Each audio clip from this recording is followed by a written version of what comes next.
My hydroponic garden has a problem, and I need to 3D print the solution.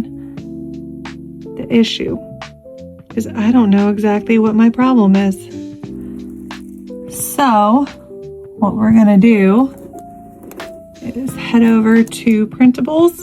We're gonna type in hydroponics because I know there's gotta be a solution, and once I find the solution, maybe I'll know what my problem is.